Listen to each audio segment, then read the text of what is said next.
China Tribunal Panel, which was initiated by the International Coalition to End Transplant Abuse in China, delivered its final findings in June.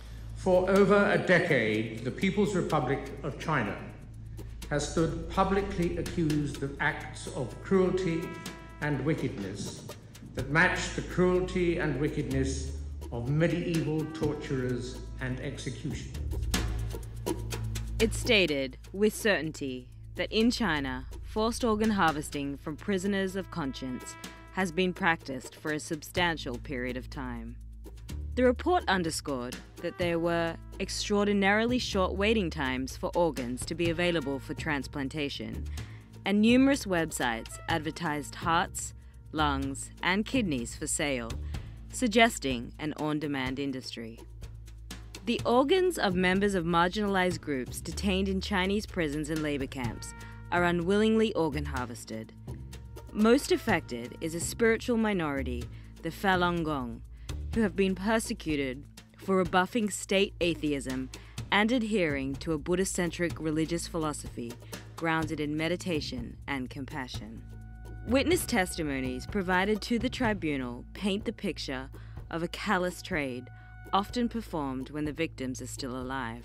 On January 27, 2009, 4 of my family members went to see my father at the labor camp in Chongqing. When we talked with him, his mental and physical health were completely normal. On January 28th, about 3:40 p.m. the next day, someone from the Xishanping labor camp called saying that my father had died at about 2:40 p.m. Our family members were taken to the Shijialiang funeral home by police cars. There were 3 slots in the freezer of the funeral home. My dad had been placed in the middle slot on the second freezer shelf. My sister touched my father's face and found that his lip was still warm. She yelled, "Dad, Dad, my dad is still alive, he's not dead." We immediately pulled my dad's body out and put him on the ground. We wanted to check his body. Everyone touched him. His body was still warm. Several dozen people were there. One of them said, "It's no use making the phone call. The officers are here already. They won't come." My brother asked, "How could a dead person still be warm after being frozen for more than 7 hours?" When we started to unbutton his clothes and check his body to see if there was anything wrong, each of us was picked up by 4 people and forcibly removed from the morgue. On February 8th, they called and told us that my father had been autopsied and then cremated. In his autopsy report, it said that 3 of his ribs were broken and all of his organs had been removed. My father was still alive and his body was still warm. How could you remove his organs? Without our family's consent, how could you just cremate him?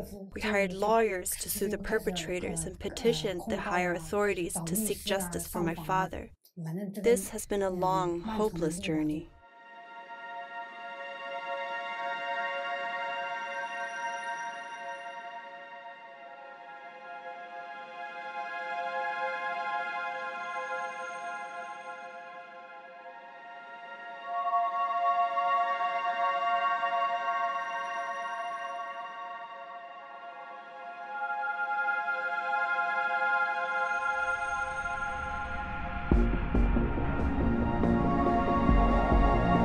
Yu Ming, another member of Falun Gong and newly arrived in the United States, claimed that he was kidnapped multiple times by law enforcement, the most recent time in August 2013, and locked up in the Shenyang Detention Center, where he was allegedly beaten into oblivion. He secretly recorded footage at major military hospitals in mainland China over the past couple of years and has turned it over to the courts as evidence for unlawful organ transplants. In the prison and labor camps, every Falun Gong practitioner is forced to get blood test and physical check. But when you are really ill, you got sick, they don't take care of you. But when you are healthy, you don't have any issue, they will force you to do all the blood tests and other physical checks. But when you are really got sick, they don't take care of you. This is very suspicious. The first time it was in 2006 or 2007 when I was in Beijing, in one labor camp in Beijing. They checked my body thoroughly and they found my liver has some issues, so they just gave up. They forced me to stay in hospital for about 6 months. The second time was in 2008 to 2009.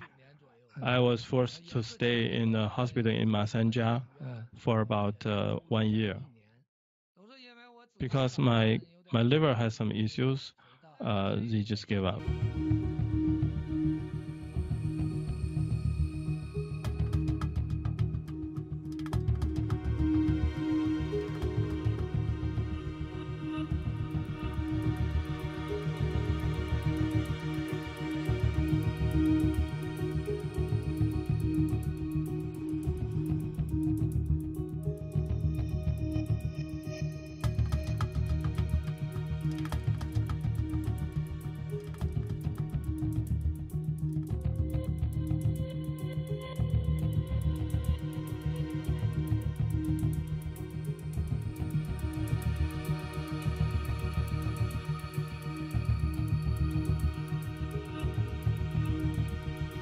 Survivors routinely point to the frequent physical screenings, ultrasounds, and X-rays as further corroboration that victims are being monitored to determine whose organs are healthy enough for transplantation purposes, as most are pushed to the brink in allegedly torturous interrogation sessions. The China Organ Harvest Research Center published its own incriminating report in July after years of underground research and analysis, deducing that the on-demand killing of prisoners of conscience is driven by the state, run on an industrial scale, and carried out by both military and civilian institutions.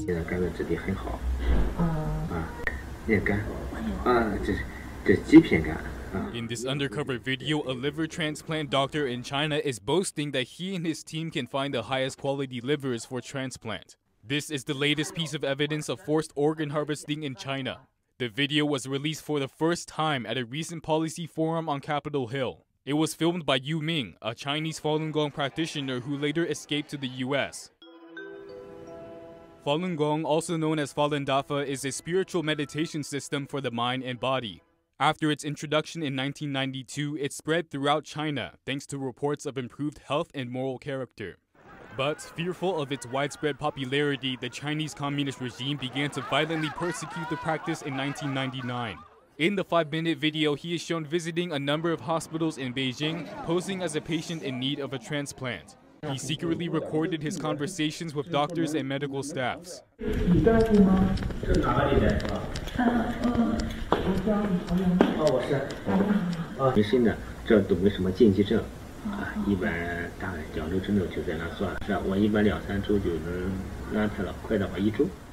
China's incredibly short wait times have been among the key reasons investigators believe forced organ harvesting is a reality in China. That's because patients can't just book a transplant, instead they have to wait for voluntary donors.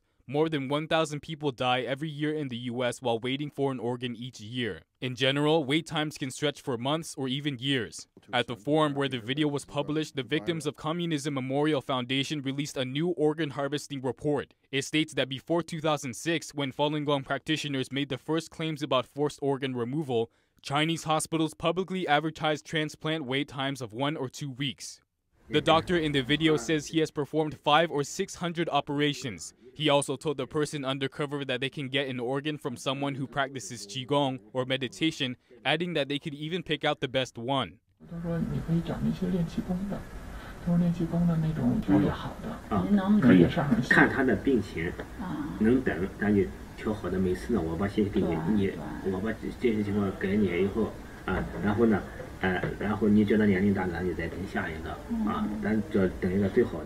The doctor said the quality of the organs is guaranteed by the armed police hospital in Beijing. He added that an organ has just arrived at the hospital that same day.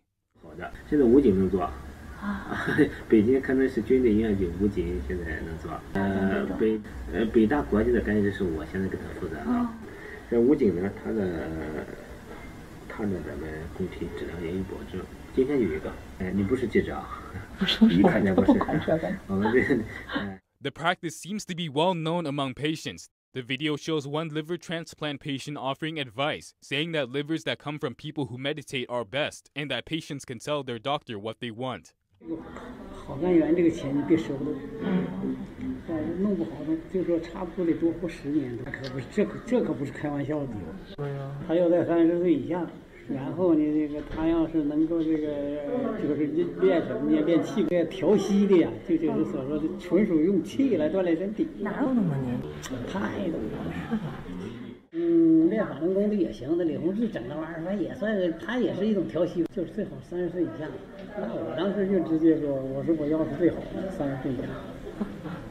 One U.S. official says they've known for decades about the practice. She pointed out that Falun Gong practitioners are particularly vulnerable targets thanks to their good health.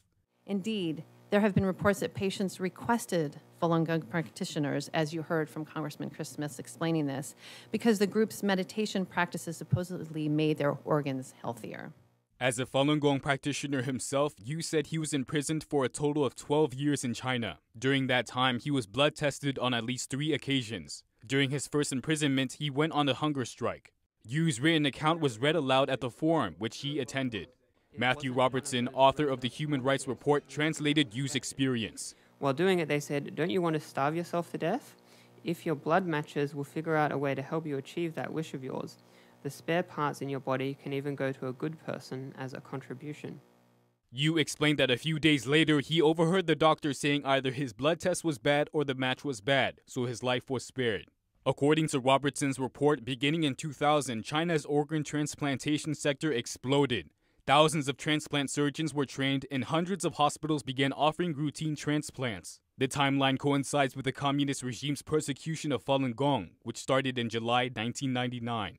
At the forum, New Jersey Congressman Chris Smith said it's easy to believe the acts are those of a few rogue doctors. And that is not the case. This is mainstreamed by this Chinese government dictatorship.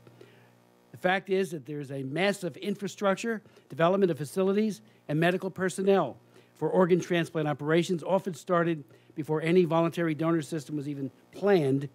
An independent tribunal in London confirmed the existence of these practices.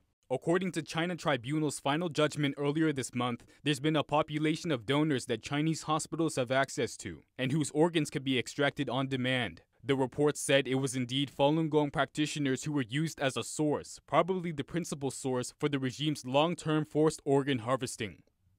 We, the tribunal members, are all certain, unanimously and sure beyond reasonable doubt, that in China, forced organ harvesting from prisoners of conscience has been practiced for a substantial period of time, involving a very substantial number of victims. Panelists at the forum said the world can't continue turning a blind eye to it. My final words: it's inevitable that justice will prevail. However, it's our choice whether that happens sooner rather than later.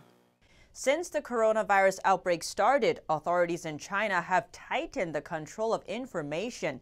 In-depth reports from major outlets completely removed from the internet, citizen journalists disappearing, and opinion blogs shutting down. Chinese leader Xi Jinping visited Wuhan on March 10th. The next day, a video was posted online of a woman being interviewed by Chinese media. Nothing out of the ordinary, except she's reading from a script. The woman speaks a Hubei accent where China's coronavirus outbreak first started. 习总书记在武汉之后，强调了心理干预的重要性。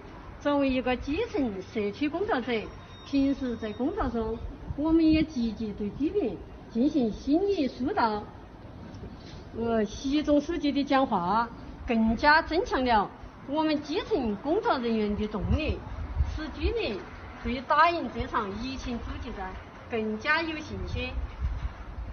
行不行？不行有信心。